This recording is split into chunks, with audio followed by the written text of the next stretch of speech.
شیطان ہمارا دشمن ہے، شیطان کا کہنا نہیں مانیں گے. محفوظ ہے، اللہ کی کتاب محفوظ ہے. یہ مبالغہ آ رہا ہی نہیں ہے. پوری دنیا اس بات سے اتفاق کرتی ہے کہ قرآن کے سوا کوئی آسمانی کتاب محفوظ نہیں ہے، اور حضرت محمد صلی اللہ علیہ وسلم کے علاوہ کسی نبی کی زندگی محفوظ نہیں ہے. صحابہ کرام کی زندگیاں محفوظ ہیں، روات حدیث کی زندگیاں محفوظ ہیں، وہ سب حضور کے صدقے میں، وہ سب حضور کے طفیل میں محفوظ ہیں. اصل حفاظت مقصود ہے اللہ کے نبی صلی اللہ علیہ وسلم کی زندگی کی. ہم بہت خوش ہو کر، بہت فخر کے ساتھ اپنے جلسوں میں، اپنی کانفرنسوں میں، اپنے لٹریچر میں اس بات کو بیان کرتے ہیں. تو اس پر غور کرنا چاہیے، یہ کیوں محفوظ ہے؟ یہ اس لیے محفوظ ہے تاکہ ہم اپنی پوری زندگی اللہ کے نبی صلی اللہ علیہ وسلم کے طریقے کے مطابق گزار سکیں.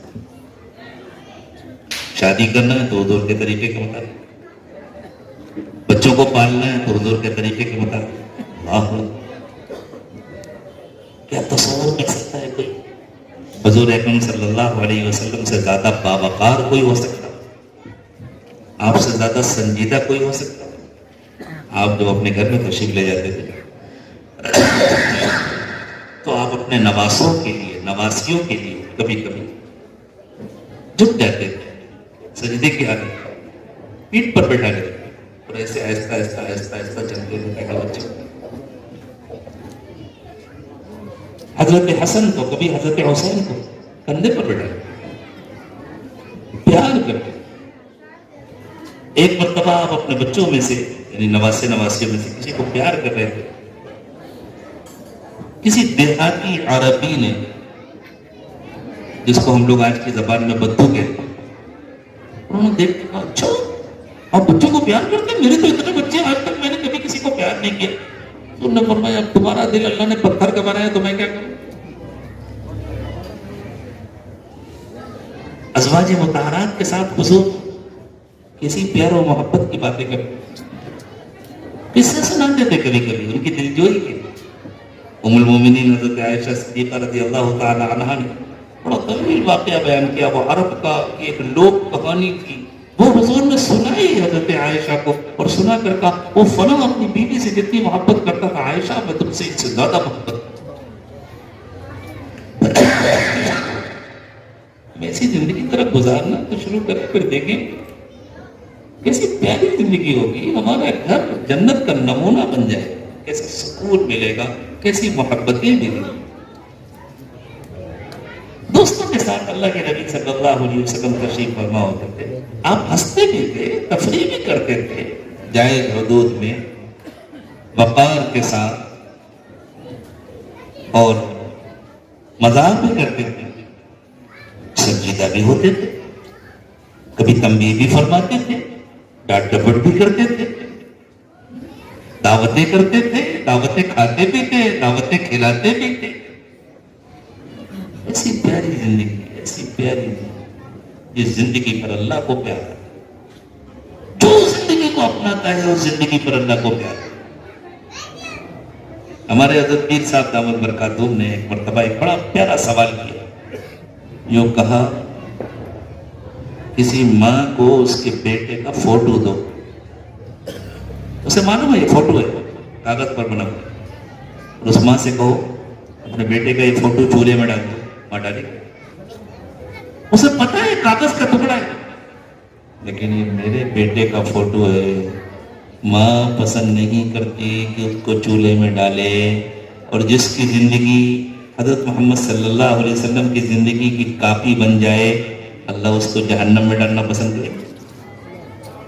میرے نبی کے طریقے پر چلتا تھا، میرے نبی کی نقل کرتا. ٹھیک ہے، انسان ہے، کمزور تھا، بہت سی کمیاں ہوئیں، کچھ غلطیاں ہو گئیں، گناہ ہوئے، لیکن اس کو میرے نبی کی سنتیں پسند تھیں، میرے نبی کا طریقہ پسند تھا. اس نے اپنے آپ کو مکمل میرے نبی کی کاپی بنائی. میں اس کو جہنم میں نہیں ڈالوں گا، میں اس کی کمیوں کوتاہیوں کو معاف کروں گا، درگزر. تو میرے دوستو، آج آپ نے جو سیرت کا یہ اجلاس منعقد کیا، آپ کو محسوس ہو رہا ہوگا میری طبیعت ٹھیک نہیں ہے، آواز ساتھ نہیں دے رہی. میں بہت مشکل سے آپ کی محبت میں اتنی گفتگو کر رہا ہوں، ورنہ شاید اتنی دیر بھی میں گفتگو نہیں کر سکتا. اور اس کھلے ماحول میں چلت پھرت کے ماحول میں تو بات کرنا اور مشکل ہوتا ہے. تو اللہ تعالیٰ آپ سب کو جزائے خیر دے کہ آپ نے بات مان لی, ذرا بیٹھ گئے اور اتنی دیر تک بات ہو سکی. تو میرے دوستو, اس جلسے کو بامقصد بنائیے, اور اس کا طریقہ یہ ہے کہ آج ہر شخص اللہ سے سچا عہد کرے, آج سے ہم اپنی زندگی مکمل بدلیں, سنت کے مطابق زندگی گزریں, جان بوجھ کر گناہ نہیں کریں, دنیا کے فیشن کے پیچھے نہیں بھاگیں, حضور کے طریقے کو اپنائیں, ظاہر میں بھی باطن میں بھی, شکل صورت بھی بنائیں گے حضور کی جیسی, دل بھی بنانے کی کوشش کریں گے حضور کے جیسے, باہر کی زندگی بھی اچھی بنائیں گے جیسے حضور کی اچھی تھی, اپنے گھر کے اندر کی زندگی بھی اچھی بنائیں گے جیسے حضور کی زندگی تھی. حضور اکرم صلی اللہ علیہ وسلم نے ایک مرتبہ صحابہ کرام سے ارشاد فرمایا, خیرکم خیرکم لأہلہ, تم میں سب سے اچھا وہ ہے جو اپنے گھر والوں کے ساتھ اچھا ہو, جو اپنی بیویوں کے ساتھ اچھا ہو, جو اپنے بچوں کے ساتھ اچھا ہو. باہر اچھا بننا بہت مشکل نہیں ہے, انسان کی آزمائش تو گھر میں ہوتی ہے. ماشاءاللہ باہر بڑے بااخلاق لوگ اندر جا کر کے کیا ہو جاتے ہیں اللہ کی پناہ. حضور نے فرمایا, خیرکم خیرکم لأہلہ, تم میں سب سے اچھا وہ ہے جو اپنے گھر والوں کے لیے اچھا ہو. وَأَنَا خَيْرُكُمْ لِأَهْلِي, اور میں اپنے گھر والوں کے لیے تم سب کے مقابلے میں سب سے اچھا ہوں. تو باہر کی زندگی بھی اخلاق سے پر کریں گے, اندر کی زندگی بھی ٹھیک کریں گے,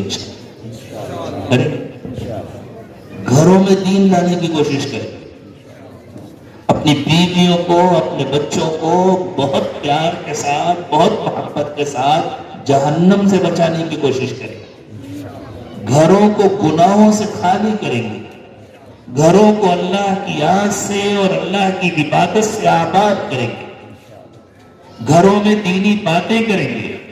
اللہ کے نبی صلی اللہ علیہ وسلم جب اپنی ازواج مطہرات کے ساتھ بیٹھتے تھے, اپنے گھر والوں کے ساتھ بیٹھتے تھے, تو ان سے دین کی باتیں کرتے تھے, آخرت کی باتیں کرتے تھے, قبر و حشر کی باتیں کرتے تھے.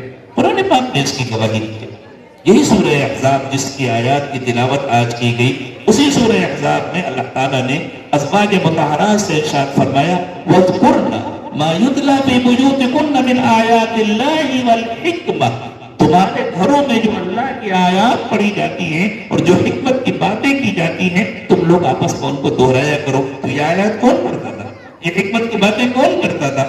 اللہ کے نبی صلی اللہ علیہ وسلم اللہ کی آیات پڑھ کر سناتے تھے, اللہ کے نبی صلی اللہ علیہ وسلم حکمت کی باتیں کرتے تھے. تو اللہ تعالیٰ ازواج مطہرات سے کہہ رہے, بعد میں تم لوگ آپس میں اس کا مذاکرہ کیا کرو, ہم اپنی بیوی کے ساتھ اپنے بچوں کے ساتھ بیٹھ کر کے آخرت کی باتیں کیا کریں گے, کوئی دینی کتابیں تھوڑی دیر پڑھا کریں گے, سنا کریں گے, سنایا کریں گے, اپنے بچوں کو انبیاء کرام علیہ السلام کے واقعات سنائیں گے, حضرات صحابہ کرام کے واقعات سنائیں گے. آج کل کیا حال ہو گیا, بچے بچپن سے سانپ کی کہانی, بلی کی کہانی, کتے کی کہانی, مگرمچھ کی کہانی, فلاں کی کہانی, اور اس کے بعد ذرا آگے بڑھے تو بگڑے ہوئے انسانوں کی کہانیاں, اللہ کے نافرمانوں کی کہانیاں, وہی بولتے ہیں, وہی سنتے ہیں, وہی دیکھتے ہیں, وہی کارٹون وغیرہ دیکھتے ہیں. اس کا اثر پڑتا ہے ان کے کردار پر, اس کا اثر پڑتا ہے ان کی شخصیت پر. تو ذرا ہم اپنے گھر کا ماحول بدلیں گے, انبیاء کرام کے واقعات سنائیں گے, صحابہ کرام کے واقعات سنائیں گے, اولیاء کرام کے واقعات سنائیں گے. ایسی کتابیں لا کر اپنے بچوں کو دیں گے, اپنی بیویوں کو دیں گے, بچوں کو دیں گے, جن سے بچوں کے اندر دلچسپی پیدا ہو اور بچے اچھی کہانیاں پڑھیں, اچھے لوگوں کے حالات پڑھیں. یہ سنت ہے نبی اکرم صلی اللہ علیہ وسلم. اور حضور اکرم صلی اللہ علیہ وسلم اچھا خاصا وقت مسجد میں گزارتے. ہم لوگوں کا کیا حال ہو گیا, جب جماعت کھڑی ہونے لگی تب گئے اور سلام پھیر کے ایسا بھاگے جیسے کوئی ڈنڈا لے کر کھڑا ہے, نہیں نکلے تو 2-4 پڑ جائیں. اس طریقے کو بدلیں گے. تھوڑا سا پہلے مسجد جائیں گے, سنت پڑھیں گے, کچھ دیر تلاوت کریں گے, کچھ ذکر کریں گے جتنا وقت ہے آپ کے پاس, اور نماز کے بعد اطمینان سے دعا مانگیں. ایک مرتبہ کسی صحابی نے پوچھا, اللہ کے رسول صلی اللہ علیہ وسلم سے، حضور سب سے زیادہ کون سی دعا قبول ہوتی ہے؟ حضور نے فرمایا فرض نماز کے بعد، سب سے زیادہ فرض نماز کے بعد دعا قبول ہے۔ اطمینان سے دعائیں مانگیں، سنت پڑھیں گے، نفل پڑھیں گے، تھوڑی دیر بیٹھے رہیں گے، چند منٹ سے اللہ کو یاد کریں گے، یہ دکھائیں گے اللہ آپ کے گھر سے تو اٹھ کر جانے کا دل نہیں چاہتا، مجبوری ہے، دکان پر جانا ہے، آفس میں جانا ہے، کام پہ جانا ہے، اس لیے جا رہا ہوں، ورنہ دل نہیں چاہتا اٹھ کر جانے کا، تو کچھ وقت اللہ کی یاد میں گزارا کریں گے۔ بالکل اسی طرح سونے سے پہلے اللہ کے نبی صلی اللہ علیہ وسلم کا معمول تھا، آپ باوضو سوتے، آپ نماز پڑھ کر سوتے، آپ ذکر کر کے سوتے، آپ تلاوت کر کے سوتے، آپ کوئی فلم دیکھتے دیکھتے نہیں سوتے، یوٹیوب دیکھتے دیکھتے نہیں سوتے تھے، آپ تلاوت کرتے تھے، خاص طور سے سونے کے وقت میں آپ سورہ ملک کی تلاوت فرماتے تھے، اور آپ نے ارشاد فرمایا کہ جو روزانہ پابندی کے ساتھ سورہ ملک کی تلاوت کرے گا، یہ سورت اللہ سے اس کی سفارش کرے گی اور اس کو قبر کے عذاب سے بچائے گی۔ تو ہم بھی کریں گے نا انشاءاللہ، رات میں سونے سے پہلے نماز پڑھیں گے، توبہ کریں گے، اللہ کی طرف متوجہ ہوں گے، کچھ دیر اللہ کی یاد میں بیٹھیں گے، اللہ سے دل لگا کر بیٹھیں گے، سورہ ملک پڑھیں گے، اور پھر آنکھ بند کر کے دعا پڑھ کے اللہم بسمک اموت واحیا، اللہ کی یاد میں کھو جائیں گے اور اسی طرح سو جائیں گے۔ ایسی زندگی بنائیں، پھر دیکھیں اللہ حالات بدلیں گے، جو مشکل حالات ہیں اللہ ان کو دور کرے، جو پریشانیاں ہیں اللہ ان کو ختم کریں گے، روزی کی تنگی سے اللہ بچائیں گے، بیماریوں سے اور ہر قسم کی پریشانیوں سے اللہ بچائیں گے۔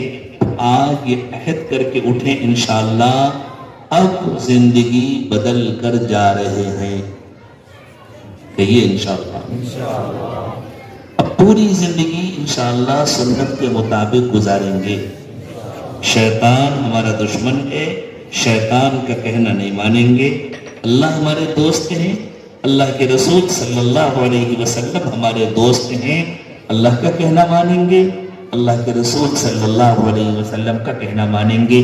اللہ ان باتوں کی توفیق مجھے بھی دے، آپ کو بھی دے۔ وآخر دعوانا ان الحمد للہ رب العالمین۔